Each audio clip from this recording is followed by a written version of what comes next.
Okay. If it's not, if it's Apache, I think it's going to be more locked into devices where this Sony WebOS would be really hard to put on a Samsung device. Gotcha. But yeah, I think it honestly could give Android a run for the money. Time will tell. Yeah, that's just a matter of time. Android has a lot of steam right now, but it's the only big alternative to iPhone. So Yeah. And to be honest, I'm not completely. I'm very versed on GPL. I'm very versed on BSD. Apache is the one license I still haven't mentally cataloged completely. Tracy says a Apache would be better. A, don't argue with Steve on the air. B, always believe what Russ says. C, when Lennox comes out of Tracy's mouth, I usually just shut up and listen. I'm going to go with him and say Apache would be better. wow, Tracy, he must have a lot of confidence in you. Oh yeah, Tracy's a very good guy. Before we go too far, Steve, I honestly feel like an uncommon butthead for forgetting. I mentioned on Android App Addicts last week. This is a Monday. We're recording this on Monday, December the 12th. Last Monday, I came home from work and I didn't realize till a half an hour before showtime, basically, I received a gift in the mail. So I wanted to just mention that here. Sure. A couple weeks ago on Android App Addicts, someone asked me if I was getting a Kindle Fire, and I can't even reproduce how I said it, but it was something like, "No, I'm not getting one, Steve." and I basically sounded pathetic. Is the nicest way I can put it. And I sounded kind of like weak, I'll say. And so I had an email where a guy was basically just asking me questions about Linux. So I was answering. Sent me a really cool link on a little cool printer, like $35 printer, literally smaller than your fist. Wow. That you could put on your desk and have it run almost like a ticker. To where like every time I would have it, to where every time a server went down or something, to quote Matt Rainey, every time a printer went down, I would hear blink, blink, blink, blink, and the little printer would print out a little ticket saying, "Oh, this server went down," and Really? I'll go work. Really? Yeah, it seemed to look like that. Well, Josh Varghese, which I pronounced his name perfect, he said on Android App X, which just means I probably butchered it, which I had to apologize for. But he basically said the way I answered it, he said, "Look, someone like you should not be put in a place that where you cannot enjoy, explore, and tell others about technology, basically just because you can't afford it." And then what happened? And then he sent me this. He sent me an Amazon Kindle Fire in the mail. He had Amazon directly ship it to me. It's awesome. It's super awesome. I know, and I really honestly cannot begin to say how utterly thankful I am to this. Steve, I don't do this for people to send me stuff. I know. In fact, there was some point where if they tried to, you'd get upset. I know. Well, I did kind of hint to Josh. I said, well, yeah, you can have my address. And he said, well, I was just wanted to, I didn't want you to be scared that I was a serial killer or something. I said, well, no. And I'm going to tell you, Steve C., in a very polite, adult way, got me to stop saying, no, if you're going to, donate, you need to go over here and donate, or you need to go over there and donate, which, to be honest, I think made a couple people upset in the past. So I don't say that anymore. If they want to do something, they're going to do something. I'm not here to judge or to tell anybody not to. All right. So he did. That's so awesome. It's really, I got to say, good. It's a good device. Blanket term, very good device. The battery life is phenomenal. And hold on, Steve. What is that? Oh, you know what that smells like? No. That smells like this might be one of those devices that can actually run Linux natively. For those of you, Door figured that out by smelling the Kindle that it can run Linux. That's how good Door is. Yeah. Because Jeff Bezos, after this was announced, Tracy sent me a link basically where Jeff said, I don't care what people do with this thing. Our job is to stop people from enjoying the device. We don't care what they do on the device. We really don't care. You know why? You know why he can say that though, Door? Because he has Amazon. I think it's good. It's good. He's got Amazon so opened up and easy to access from any device that he could say something like that. Whereas people buy the Nook and they're able to root it and hack it, they probably will buy stuff from Amazon. You know what I mean? Right. So they can't really say that. Yeah, Jeff. So he probably means it. He knows anyway because he knows he's gonna get people buying from Amazon one way or the other. Right. Well, and honestly, here's the gimmick. It doesn't matter. As long as I have this device in public, somebody will look at the screen and say, wow, what's that device? And I'll show them the back. I'll say, oh, it's a Kindle Fire. Yeah. And it immediately has name recognition to Amazon, has a cool device. Right. And the Nook, let me tell you something. You want to talk about complete 180, shooting themselves in the foot kind of thing. Nook tablet, not the Nook Color, the Nook tablet, the new device, lock the bootloader, and basically not ROMable. It's going to be really, really difficult to ROM. So, yep, it's going to fall to place. It's going to fall to the face of the earth. But yeah, it's like you said. It doesn't matter what I load on this. I can still experience all of the Amazon stuff. Right. I think all of it. Yeah. So yeah, it's a really cool device. If I do get full blown Linux, you guys will definitely know about it. Let me tell you something. Okay. I had to talk about this next link, and it just so happens Tracy's in the live chat at twitch.tv. Okay. I really fancy myself of being handy with the code. Okay.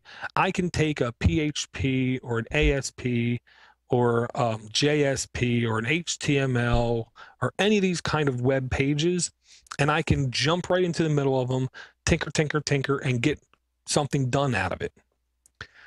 Where I absolutely suck is making it look aesthetically pleasing, i.e., I could never be a hairdresser unless I'm in the military and I just go and shave your head.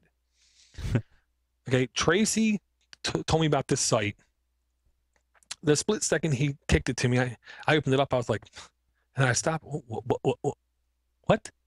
Okay, oswd.org, open source web design, 2,080 free web designs. Sweet. Now here's the thing. Okay, you got to stop and listen. Okay, this is open source. This is not proprietary in its nature, which means 99% of them, from what I've seen, when you download them, you download it, it's a zip file, it's free, you extract it, you have an index file, and then you have an images directory. That's it. This is not an entire site. I see. Okay, but all you got to really do is take that one index page, change the heading here, change this there, and then copy it. And then you can duplicate it. And you have basically a template. This is a template for your website. Yeah. I see. So you just use it as a template. Right. And yeah, and what this is really meant to be, like, you put the thing on the wall with the holes in it and you spray paint it and you take it off and you have the letter on the wall. Yeah. It's like one of them. Yeah. Where you take this, you put it down on a piece of paper. It has the image, has the layout of the web page, has the size of the fonts already done. You just go in and change what the text says. And this is not WordPress themes, Drupal themes. It's just HTML themes. It's pure HTML theme, which is a huge double-edged sword. Huge. Because A, you don't reap the benefit of the plugins or the modules or just the engine of the blogging engine or the CMS engine. Right. The ability to schedule postings, to easily in a GUI interface create postings with media content in them. You don't get that. You also don't get a MySQL database on the back end, which can be exploitable. You don't get software updates dinging you every couple of weeks, telling you you're out of date, i.e., you're exploitable. It's harder to transport a WordPress or a Drupal site from one site to another. Now, I'm not saying it's difficult. It's definitely easier to copy a folder with files in it from one server to the other. That's what this layout is.